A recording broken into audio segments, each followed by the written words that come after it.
साक्ष्य विधि के अधीन पक्षद्रोही साक्षी का कथन सुसंगत है, विश्वसनीय नहीं है, कोई साक्ष्यिक मूल नहीं रखता। देखिए, जब आपने किसी साक्षी को बुलाया और वो पक्षद्रोही आपको पक्ष में नाक बोल करके अभियुक्तों के पक्ष में बोल देता है, तो बताइए क्या वो आपके लिए घातक होगा कि नहीं? विश्वसनीय होगा, सुसंगत होगा, अविश्वसनीय होगा, नहीं होगा, कोई साक्ष्यिक मूल ही नहीं होगा। 201 का सही उत्तर है खा, विश्वसनीय होगा। ठीक है, अगला प्रश्न है 202, गवाह की परीक्षा के समय कैसा प्रश्न पूछा जा सकेगा? परीक्षा का समय है जो अपमानित करने के आशय से पूछा गया हो, अपमानित, जो क्षुब्ध करने के लिए आशयित हो, अनावश्यक रूप से संतापकारी हो, उपयुक्त सभी प्रकार के प्रश्न। 202 का सही उत्तर है घा, ये सभी तरह के प्रश्न पूछे जा सकते हैं। अगला प्रश्न है 203, किसी साक्षी की प्रतिपरीक्षा के बाद उसकी उस पक्षकार द्वारा जिसने उसे बुलाया था उसकी परीक्षा मुख्य परीक्षा, अतिरिक्त परीक्षा, पुनः परीक्षा या पुनः प्रतिपरीक्षा। 203 का सही उत्तर है ग, पुनः परीक्षा। किसी भी साक्षी की प्रतिपरीक्षा के बाद जब उसको पुनः बुलाया जाता है तो उसको पुनः परीक्षा कहा जाता है। सबसे पहले आपका एग्जामिनेशन इन चीफ हो गया, ठीक है, चीफ हो गया, फिर आपका क्रॉस हो गया। अब जब आपको इनमें से कोई भी साक्षी बुलाएगा, दोनों में से, ठीक है, तो फिर उसके बाद जब तीसरी बार आप आएंगे तो वो होगा आपका पुनः परीक्षा, री एग्जामिनेशन। ठीक है, अगला प्रश्न है हमारा 204, भारतीय साक्ष्य अधिनियम 2023 के अनुसार दस्तावेजों की अंतर्वस्तु के प्रमाणन के संबंध में निम्नलिखित में से कौन सही है? यह भी 2023 में आया था। दस्तावेजों की अंतर्वस्तु प्राथमिक साक्ष्य द्वारा साबित की जाएगी, दस्तावेजों के अंतर्वस्तु द्वितीयक साक्ष्य द्वारा साबित की जाएगी, दस्तावेजों के अंतर्वस्तु प्राथमिक द्वितीयक दोनों साक्ष्यों साबित की जाएगी, दस्तावेजों के अंतर्वस्तु प्राथमिक या द्वितीयक द्वारा साबित की जा सकती है। 204 का सही उत्तर है घा। देखिए, कोई भी दस्तावेज अगर किसी पत्रावली में संलग्न है तो या तो अगर उसमें प्राथमिक साक्ष्य है तो प्राथमिक साक्ष्य साबित हो जाएगा, और प्राथमिक साक्ष्य नहीं है तो द्वितीयक साक्ष्य हो जाएगा। अगला प्रश्न है 205, भारतीय साक्ष्य अधिनियम 2023 के अनुसार निम्नलिखित में से कौन सा कथन सही है? EIB 2023 में सूचक प्रश्न परीक्षा में पूछे जा सकेंगे। जिरह यानी कि परीक्षा में सूचक प्रश्न पूछे जा सकते हैं, पुनः परीक्षा में सूचक प्रश्न पूछे जा सकते हैं। जिरह प्रतिपरीक्षा, जिरह यानी कि प्रतिपरीक्षा में सूचक प्रश्न नहीं पूछे जा सकते। इनमें से कौन सही है ये बताना है। 205 का सही उत्तर है खा, जिरह यानी कि जब क्रॉस होता है तभी आप सूचक प्रश्न पूछ सकते हैं, उससे पहले यानी कि चीफ में या री एग्जामिनेशन में नहीं पूछ सकते। अगला प्रश्न है 206, पक्षकार द्वारा अपने ही साक्षी से कब प्रश्न पूछा जा सकता है? कोई भी पक्षकार जब किसी साक्षी को बुलाता है तो उसका चीफ करता है, लेकिन उससे प्रश्न कब, क्रॉस कब उसका कर सकता है? अपने ही साक्षी का। तो इसके संबंध में अपनी इच्छा अनुसार, न्यायालय की अनुमति से, प्रतिपक्षी की सहमति से या उपरोक्त में से कोई नहीं। तो इसका सही उत्तर है 206 का खा। खा क्या है? न्यायालय की अनुमति से प्रश्न पूछ सकता है। ठीक है, अगला प्रश्न है, ऐसा प्रश्न जो उत्तर इंगित करता है उसे क्या कहते हैं? मौखिक, विशेष प्रश्न, सूचक प्रश्न या अनुश्रित। देखिए, कोई भी प्रश्न जो उत्तर भी बताता हो, जैसे आपसे पूछ लिया जाए कि आप, जैसे कोई घटना 3 तारीख की हुई, 3 तारीख की कोई घटना हुई, 3 जनवरी की 2024 की। अब आपसे पूछ लिया कि 3 जनवरी 2024 को आप उस घटना में शामिल नहीं थे, आपने कह दिया ना, तो ये क्या, वो चाहता था कि आप बताएं कि नहीं थे, तो यही सूचक प्रश्न है। तो जो प्रश्न कुछ इंगित करता है वो क्या होते हैं? सूचक प्रश्न। इसका गा उत्तर सही है 207 का। अगला प्रश्न है हमारा, नुकसानी पर प्रभाव डालने वाला सील की भारतीय साक्ष्य अधिनियम 2023 में किस धारा में विवेचना की गई है? धारा 50, धारा 56, धारा 57, धारा 58 का धारा 50 में। अगला प्रश्न है, चरित्र शब्द जैसा कि भारतीय साक्ष्य अधिनियम 2023 की धारा 50 में स्पष्ट किया गया है, अंतर्गत आता है अच्छा चरित्र, बुरा चरित्र, विशिष्ट स्वभाव के आधार पर ख्याति का निर्माण या साधारण ख्याति और साधारण स्वभाव। दोनों का सही उत्तर है साधारण ख्याति और साधारण स्वभाव के लिए चरित्र शब्द यूज होता है। ठीक है, अगला प्रश्न है, भारतीय साक्ष्य अधिनियम 2023 की निम्न किस धारा के अंतर्गत डिजिटल हस्ताक्षर के बारे में मत को सुसंगत माना जाता है? धारा 34, धारा 39, धारा 41(2), धारा 85 का। तो 210 का सही उत्तर है गा, धारा 41(2) जो है वो डिजिटल हस्ताक्षर के मत के बारे में बात करती है। अगला प्रश्न है 211, भारतीय साक्ष्य अधिनियम 2023 की निम्नलिखित किस धारा में डिजिटल हस्ताक्षर संबंधित राज्य को सुसंगत मान्य किया गया है? धारा 41(2), धारा 113(b), धारा 85, धारा 114(a).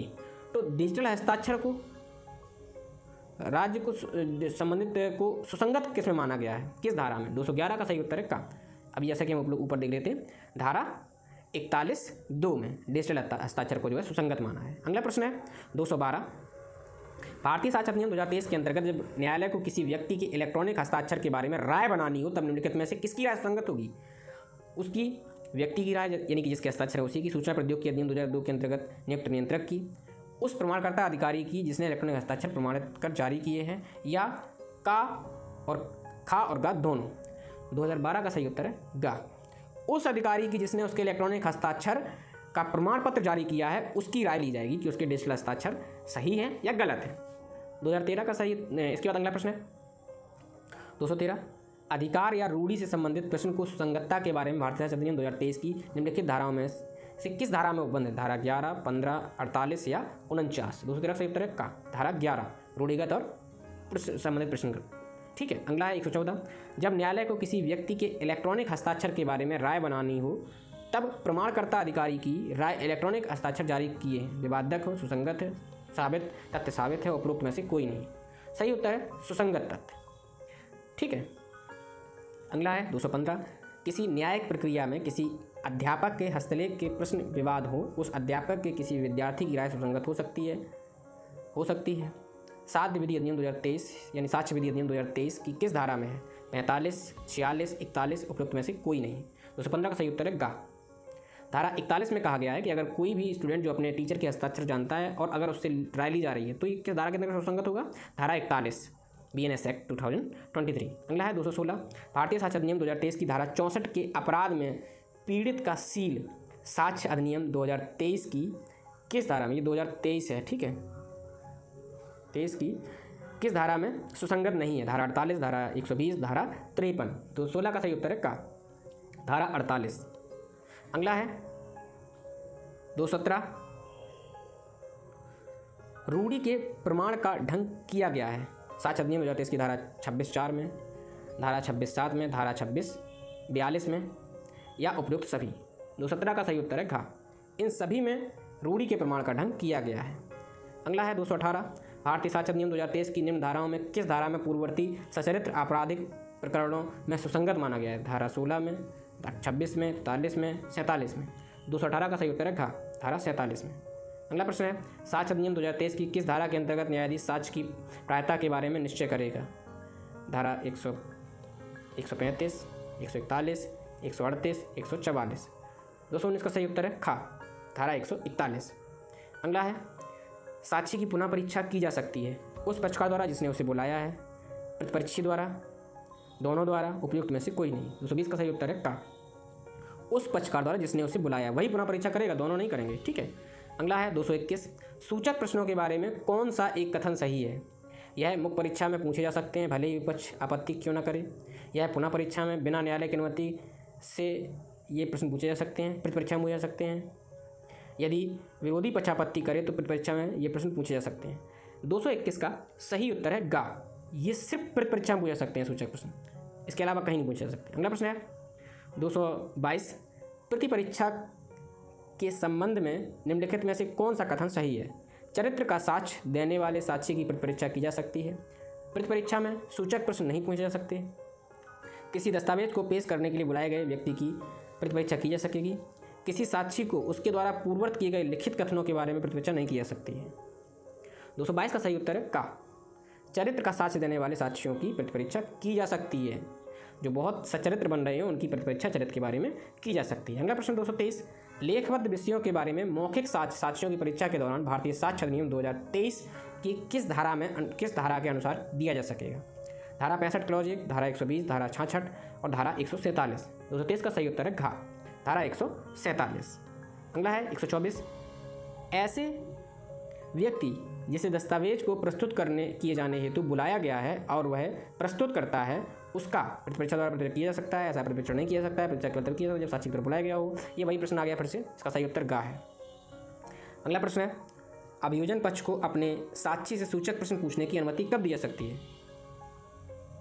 मुख्य परीक्षा में, जब साक्षी को पक्षद्रोही घोषित किया जाता है, जब पुनः परीक्षा में, या किसी भी स्थिति में। सही उत्तर है इसका खा, प्रति परीक्षा में। जब साक्षी पक्षद्रोही घोषित हो जाए तब अभियोजन ही अपने साक्षी से जो है पक्षद्रोही होने पर सूचक प्रश्न पूछ सकता है। अगला है 126, किसी अटॉर्नी या वकील के द्वारा एक बैरिस्टर को यह सूचना दी जाती है कि महत्वपूर्ण साक्षी एक डकैत है। साक्षी ने यह पूछे जाने का यह एक युक्त आधार है कि वह एक डकैत है।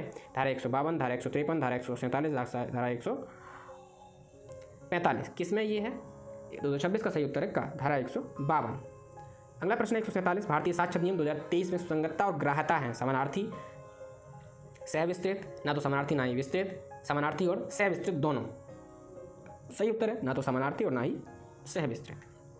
अगला 128, 228, दस्तावेज पेश करने के लिए सम्मानित व्यक्ति की प्रतिपरीक्षा की जा सकती है, प्रतिपरीक्षा द्वारा की जा सकती है, नहीं की जा सकती, और न्यायालय की अनुमति से उपयुक्त में से कोई नहीं। 228 का सही उत्तर है खा, नहीं की जा सकती। वही प्रश्न आ रहा है बार बार घूम के। अगला प्रश्न है, प्रतिपरीक्षा में कौन कौन से विधिपूर्ण प्रश्न किए जा सकते हैं?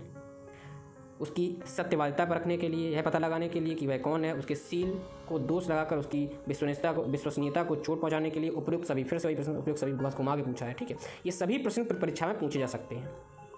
ठीक है, अगला प्रश्न है हमारा 230, भारतीय साक्ष्य अधिनियम 2023 में किस धारा के अधीन एक पक्षकार अपने ही साक्षी से प्रश्न पूछ सकता है? 156, 157, 154, 160।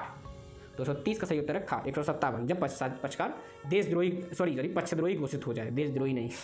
अगला प्रश्न है 231, भारतीय साक्ष्य अधिनियम 2023 की निम्नलिखित किस धारा के अंतर्गत परीक्षाओं का क्रम उपबंधित किया गया है? 140, 139, 143, 137। दोस्तों अभी ये ऊपर प्रश्न आया था, अगर आपको याद होगा तो आप बता सकते हैं। 231 का सही उत्तर है गा। 143 में कहा गया है कि सबसे पहले क्या होगा? सबसे पहले चीफ होगा, एग्जामिनेशन इन चीफ, फिर होगा क्या? क्रॉस होगा, फिर क्या होगा? री होगा। री कब होगा? जब कोई व्यक्ति चीफ वाला या क्रॉस वाला, वादी या प्रतिवादी दोनों में से कोई भी बुलाता है और सिर्फ वही करेगा, उसके बाद दोबारा से उसका क्रॉस नहीं किया जाएगा। अगला प्रश्न है 232, सूचक प्रश्न क्या है? फिर से वही आ गया, मामले के तथ्यों से संबंधित प्रश्न, परीक्षा में पूछा जाएगा प्रश्न, उत्तर सुझाने वाला प्रश्न, इनमें से कोई नहीं। इसका सिंपल और सही उत्तर है गा। ऐसे प्रश्न जो उत्तर सुझाएं वो होते हैं सूचक प्रश्न। ठीक है, अगला प्रश्न है 233, भारतीय साक्ष्य अधिनियम 2023 के अंतर्गत न्यायालय अशिष्ट अथवा कलंकात्मक प्रश्नों की अनुमति दे सकता है यदि ये विवादक तथ्यों संबंधित हों, ये अभियुक्त के जगह संबंधित हों, ये अभियुक्त को आपत्ति न हो, या अभियोग इसकी मांग करे। कब उसके अवशिष्ट और कलंकात्मक प्रश्नों को अनुमति दे सकता है? BNS 2023 के अंतर्गत। सही उत्तर है इसका 233 का ये विवादित तथ्यों से अगर संबंधित हैं तो। ठीक है, अगला प्रश्न है हमारा, पक्षद्रोही साक्षी का क्या अर्थ है? प्रतिकूल साक्षी, प्रभावित साक्षी, साक्षी जो सत्य बोलने का इच्छुक हो, साक्षी सत्य बोलने का इच्छुक नहीं हो। पक्षद्रोही साक्षी का अर्थ है साक्षी जो सत्य बोलने का इच्छुक ना हो। अगला है 235, निम्नलिखित कथनों में से एक सत्य नहीं है, वह कौन है? एक सह अभियुक्त द्वारा अन्य सह अभियुक्तों को आरोपित करने की स्वीकारोक्ति सिद्ध होगी। एक पुलिस अधिकारी के पास किया गया कबूलनामा साबित नहीं किया जा सकता। मजिस्ट्रेट की उपस्थिति में किसी व्यक्ति के सामने पुलिस अधिकारी की हिरासत में किसी व्यक्ति द्वारा की गई स्वीकारोक्ति साबित नहीं किया जा सकेगी। यदि किसी व्यक्ति की स्वीकारोक्ति किसी वस्तु के खोज की ओर ले जाती है तो यह साबित की जा सकती है। 235 का सही उत्तर है गा। मजिस्ट्रेट की उपस्थिति में किसी व्यक्ति की पुलिस परीक्षा में की गई स्वीकृति साबित नहीं की जा सकती। यह भी 2019 में आया था। ठीक है, अगला प्रश्न है हमारा 236, ए पीट कर बी की पिटाई करने का अभियुक्त है। निम्नलिखित में से किसे भारतीय साक्ष्य अधिनियम 2023 के अनुसार उसी कार्यकलाप का हिस्सा बनाने वाला प्रासंगिक तथ्य नहीं माना जाएगा? का पिटाई के समय ए या बी ने जो कुछ भी कहा, पिटाई के समय ए और बी ने जो कुछ देखा, पिटाई के समय आसपास के लोगों ने जो कुछ कहा, पिटाई वाले दिन से एक दिन पहले ए या बी ने जो कुछ कहा। 236 का सही उत्तर है गा। पिटाई के समय आसपास के खड़े लोगों ने जो कुछ भी कहा वो इस कार्रवाई का हिस्सा, इस ट्रायल का हिस्सा नहीं माना जाएगा। ठीक है, अगला प्रश्न है 237, भारतीय साक्ष्य अधिनियम 2023 की निम्नलिखित में से कौन सा प्रावधान कहता है कि पुलिस अधिकारी के समझ संस्कृति उसके विरुद्ध साबित नहीं की जा सकती? अभी तक हम लोग बहुत देर से सुन रहे थे कि जब पुलिस अधिकारी के सामने अगर कोई कथन करता है तो वह न्यायालय में साबित नहीं माना जाएगा। यदि अभियुक्त कहता है कि हमने ये काम किया है पुलिस की मार से, डर से या बिना मारे डर से, तब भी वो न्यायालय में सही या सत्य साबित नहीं माना जाएगा। तो ये किस धारा में है? या क्या वे मुँह जवानी ही कह रहे हैं? प्रावधान कहाँ है? नए BNS यानी कि जो पुराना एविडेंस एक्ट था जो परिवर्तित होकर नया हो गया है BNS 2023, तो उसमें प्रावधान कहाँ है इसका? तो 237 का सही उत्तर है खा। धारा 23(1) में स्पष्ट प्रावधान है। अगला 238, भारतीय साक्ष्य अधिनियम 2023 के निम्नलिखित में से किस प्रावधान के तहत मृत्युकालिक कथन को साक्ष्य के रूप में स्वीकार किया जा सकता है? सही उत्तर है गा। 25 में, 29 में, 26 में या 37 में? तो धारा 26 में मृत्युकालिक कथन को साक्ष्य के रूप में स्वीकार किया जा सकता है। अगला प्रश्न है हमारा 39, अब आ गया भारतीय साक्ष्य अधिनियम 1872 वाला है। ये कब प्रभावशील हुआ था? भारतीय साक्ष्य अधिनियम 1872 वाला कब प्रभावशील हुआ था? किसी को पता है? 1 सितंबर 1872 से, 1 अक्टूबर 1876, 1 नवंबर 1872 या 15 दिसंबर 1872? जिसको पता हो वो कमेंट करके बताएं। सही उत्तर है इसका ए, 1 सितंबर सन 1872 में लागू हुआ था भारतीय साक्ष्य अधिनियम 1872। अगला प्रश्न है हमारा, भारतीय साक्ष्य अधिनियम के अंतर्गत साक्ष्य विधि क्या है? मौलिक विधि, प्रक्रिया विधि, प्रक्रिया, मौलिक और प्रक्रिया दोनों, या विधियों का वर्ग। 240 का सही उत्तर है बी, यह एक प्रक्रिया विधि है। कुछ प्रावधान इसमें मौलिक विधि के हैं लेकिन ज़्यादातर ये प्रक्रिया विधि है। अगला प्रश्न है 241, साक्ष्य अधिनियम किस पर लागू होता है? एयरफोर्स एक्ट के तहत गठित न्यायाधीशों की कार्रवाइयों पर, शपथ पत्रों पर, मध्यस्थ के समक्ष होने वाली कार्रवाइयों पर, उपयुक्त में से किसी पर नहीं। 241 का सही उत्तर है डी, उपयुक्त में से किसी पर भी। ना तो ये एयरफोर्स एक्ट के तहत न्यायालय गठित न्यायालय में, ना शपथ पत्र, और ना ही मध्यस्थ के समक्ष कार्रवाइयों, किसी पर भी ये लागू नहीं होता। अगला प्रश्न है हमारा 242, खा की हत्या का अभियुक्त है। उपयुक्त विचारण के लिए कौन से विवादक तथ्य हैं? एक, यह है कि का ने खा की मृत्यु कारित की है। बी, यह है कि का को खा ने गंभीर एवं अचानक प्रकोपन दिया। सी, खा की हत्या के लिए का के पास आशय था। या फिर डी, उपरोक्त सभी। 242 का सही उत्तर है डी, उपरोक्त सभी। ये सभी जो हैं वो विवादक तथ्य हो सकते हैं। अगला है दस्तावेजी साक्ष्य हैं मुद्रित पत्रिका, कोई व्यंग चित्र, मानचित्र, पत्थर के छापे, या ये सभी। तो कौन दस्तावेज हो सकता है? ये सभी चीज़ें दस्तावेज होंगी। ई इसका सही है। अगला प्रश्न है, साक्ष्य अधिनियम का प्रमुख सिद्धांत, साक्ष्य को विवादक तथ्य तक को सीमित होना चाहिए, सर्वोत्तम साक्ष्य को ही पेश किया जाना चाहिए, केवल ए, या फिर केवल ए और बी दोनों। 144 का सही उत्तर है डी, ए और बी दोनों। यानी कि साक्ष्य अधिनियम का प्रमुख सिद्धांत क्या है? साक्ष्य को विवादक तथ्य तक सीमित होना चाहिए और सर्वोत्तम साक्ष्य को ही पेश किया जाना चाहिए, यानी कि जो बेस्ट साक्ष्य है। अच्छे सा। अगला प्रश्न है 245, साक्ष्य विधि सारभूत, प्रक्रिया, सारभूत एवं प्रक्रिया दोनों, या विशुद्ध सारभूत। 245 का सही उत्तर है बी, ये अब ये ऊपर ही हम लोग देखे थे, प्रक्रिया विधि है, एविडेंस एक्ट। 246, साक्ष्य विधि है स्थानीय विधि, देशीय विधि, अंतर्देशीय विधि, या उपरोक्त में से कोई नहीं। सही उत्तर है इसका बी, ये एक देशीय विधि है। ठीक है। अगला है, जब गवाह झूठ बोल सकते हैं किंतु परिस्थितियाँ नहीं। गवाह झूठ बोल सकते हैं किंतु परिस्थितियाँ नहीं, कथन किसका है? मैकडोनाल्ड का, स्टीफन महोदय का, वेस्ट महोदय का, या पावी का। तो ये किस ज्यूरिस्ट ने कहा है कि गवाह झूठ बोल सकता है किंतु परिस्थितियाँ नहीं? इसका सही उत्तर है 141 का डी, पावी का।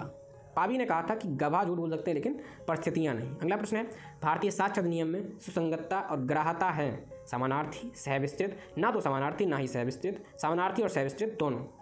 सुसंगतता और ग्राह्यता कैसे हैं? देखो, ना तो ये समानार्थी हैं और ना ही सहविस्तृत हैं। सही उत्तर है इसका सी, 248 का।